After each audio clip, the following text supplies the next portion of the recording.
Dear leaders அனைவருக்கும் வணக்கம். இன்றைக்கி நம்ம எங்கே இருக்கோம்னு பார்த்துக்கிட்டோம் அப்படின்னா, திருநெல்வேலியில் இருக்கக்கூடிய பியூசி ஓனரும் எனது உயிர் நண்பருமான விகாசா என்டர்பிரைஸோட ஓனர் மிஸ்டர் வெங்கட் வீட்டில் தான் இருக்கோம். இன்றைக்கி நம்ம என்ன பார்க்க போகிறோம் அப்படின்னா, நம்ம கம்பெனியில் இருக்கக்கூடிய இந்தியா அக்ரோ ப்ராடக்ட். ஸோ அதை யூஸ் பண்ணதுக்கு உண்டான ஒரு வாய்ப்பை தான் இங்கே பார்க்க போகிறோம். இங்கே வாழைக்கன்று இதை வச்சு ஒரு 4-5 மாதம் தான் இருக்கும். அந்த வளர்ச்சி இப்போ அடுத்தடுத்து ஒவ்வொரு மரமாக காட்டும். வளர்ச்சி பெரிய லெவலில் இல்லை. ஸோ இதை காமிச்சிட்டு இதில் நம்ம பூஸ்டாக யூஸ் பண்ணுறது எந்த மாதிரி பூஸ்டாக வைக்கணும் அப்படிங்கிறத பற்றி அடுத்து நம்ம பார்க்க போகிறோம். ஒவ்வொரு மரத்தையும் லைனாக பார்க்கலாம் எந்த மாதிரி இருக்குது அப்படிங்கிறத. இது கருவேப்பிலை மரம். இது முதல்ல வளர்ச்சி கொஞ்சம் கம்மியாக தான் இருந்துச்சு. இப்போ நம்ம ப்ராடக்ட் ஒரு தடவை யூஸ் பண்ணியிருக்கிறோம். ஸோ மறுபடியும் இதுக்கும் நம்ம ப்ராடக்ட் எடுத்து அப்ளை பண்ணணும். இதுவும் பார்த்துக்கிட்டோம் அப்படின்னா வாழை கன்று தான், ஆனால் அந்தளவுக்கு பெரிய லெவலில் வளர்ச்சி இல்லை. ஸோ பார்த்துக்கிட்டோம் அப்படின்னா ஒவ்வொன்றும் வளர்ச்சி கம்மியாக இருக்குது. அது மட்டும் இல்லாமல் இலையிலையும் பெரிய லெவலில் வளர்ச்சி இல்லாமல் பழுப்படைஞ்சு போய் இருக்குது. இது எல்லாத்துக்கும் நம்ம பூஸ்டராக அப்ளை பண்ண போகிறோம். அப்ளை பண்ணிவிட்டு அதுக்கு அடுத்து வரக்கூடிய ஒவ்வொரு வீடியோலையும் எந்த அளவுக்கு ரிசல்ட் இருக்குது அப்படிங்கிறதையும் நம்ம பார்க்கலாம். ஸோ இப்போ இவ்வளோ தான் அந்த மரத்தெல்லாம் பார்த்துருக்குறோம். இதுக்கு அடுத்தது அப்ளை பண்ணக்கூடியதை பார்க்கலாம். ஸோ இதுதான் நம்ம இந்தியா அக்ரோ பூஸ்டா அப்படிங்கிறது. ஸோ இது அடி உரமாக யூஸ் பண்ணுவோம். இப்போ நார்மலாகவே இதை என்ன பண்ணுவோம் அப்படின்னா, மண்ணு கூட மிக்ஸ் பண்ணி ஒரு 50-100 கிராம் கணக்கில் ஒவ்வொரு மரத்துக்கும் வைப்போம். இப்போ நம்ம இந்த வாழை சின்ன வாழை அப்படிங்கிறனால ஒரு 50 கிராம் கணக்குக்கு மட்டும் மண்ணில் மிக்ஸ் பண்ணாமல் நார்மலாக அந்த மண்ணில் விதைக்க போகிறோம். இது எதுக்கு அப்படின்னு சொல்லிட்டு பார்த்துக்கிட்டோம் அப்படின்னா, மண்ணிலிருந்து ஊட்டச்சத்தை எடுத்து அந்த வாழைக்கண்ணு கொடுத்து அது நல்ல வளர்ச்சி அதுக்கு இது யூஸ் ஆகும். இப்போ எப்படி அதை அப்ளை பண்ணணும் அப்படிங்கிறத நம்ம பார்த்துடலாம். எப்படி அப்ளை பண்ணணும் அப்படிங்கிறத நம்ம பார்க்க போகிறோம்.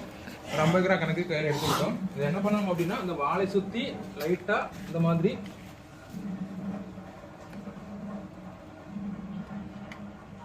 போட்டு விட்டுட்டு லைட்டாக கலவர் ஏதாவது வச்சு அதை லைட்டாக அந்த இடத்துல அப்படி கிண்டி விட்ட மாதிரி கிண்டி விட்டுக்கிடணும்.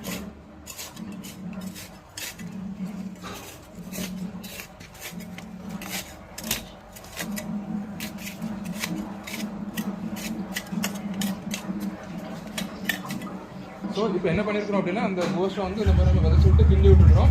இது என்ன பண்ணும் அப்படின்னா, அந்த மண்ணு கூட இப்போ அது ஒன்னோட ஒன்று கலந்த மாதிரி மிக்ஸ் ஆகிடுச்சு. ஸோ இதுக்கப்புறம் கொஞ்ச நேரம் கழிச்சு நம்ம தண்ணி அப்ளை பண்ணும்போது அந்த மண்ணு கூட ஒன்னோட ஒன்று கலந்து அந்த மண்ணுலேருந்து ஊட்டச்சத்தை எடுத்து அந்த மரத்துக்கு கொடுத்து அந்த மரம் நல்லா வளர்க்க யூஸ் ஆகும். நம்ம அந்த மாதிரி அப்ளை பண்ண போகிறோம். இப்போ அதை தொடர்ந்து அதுக்கு அடுத்து இருக்கக்கூடிய அந்த வாழைக்கண்ணில் வளர்ச்சி ரொம்ப கம்மியாக இருந்துச்சு. அதுக்கும் அதே மாதிரி இந்த கோஷம் ஒரு 50 கிராம் மட்டும் கையில் எடுத்து அதை சொன்ன மாதிரி நம்ம அப்ளை பண்ண போகிறோம்.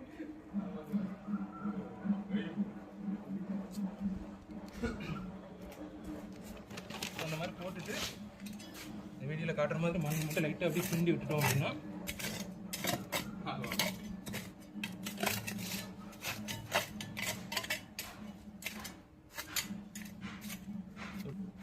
இப்படி கிண்டி விடும்போது என்ன ஆகுது அப்படின்னா, அந்த போஸ்டா அந்த மண்ணு கூட கலந்துருது.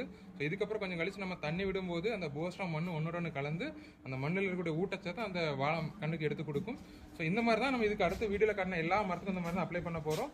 இந்த அப்ளை பண்ணுறது மூலமாக அதோட வளர்ச்சியோட ரிசல்ட்டை நம்ம அடுத்த வரக்கூடிய வீடியோவில் நம்ம பார்க்கலாம். ஸோ நீங்களும் இந்த மாதிரி வாழைக்கண்ணு இருக்குது அப்படின்னா வளர்ச்சி சரியில்லை, இல்லை இலையில் ஏதாவது பிரச்சனை இருக்குது, இந்த மாதிரி எந்த மாதிரி பிரச்சனை இருந்தாலும் சரி, இந்த வீடியோவில் காட்டின மாதிரி அந்த போஸ்டை நீங்கள் வச்சிங்க அப்படின்னா அது நல்ல ஒரு வளர்ச்சி கொடுக்கும். வரக்கூடிய அதில் வளரக்கூடிய கனிக்கும் நல்ல ஒரு ரிசல்ட் கிடைக்கும். அந்த ரிசல்ட் நீங்கள் கண் கூட பார்க்கலாம். ஸோ அந்த போஸ்டை யூஸ் பண்ணுங்கள், நல்ல ஒரு ரிசல்ட் கிடைக்கும். ஸோ இந்த வீடியோ வாட்ச் பண்ணதுக்கு தேங்க்யூ. ஸோ அடுத்த ரிசல்ட் அடுத்த வீடியோவில் பார்க்கலாம்.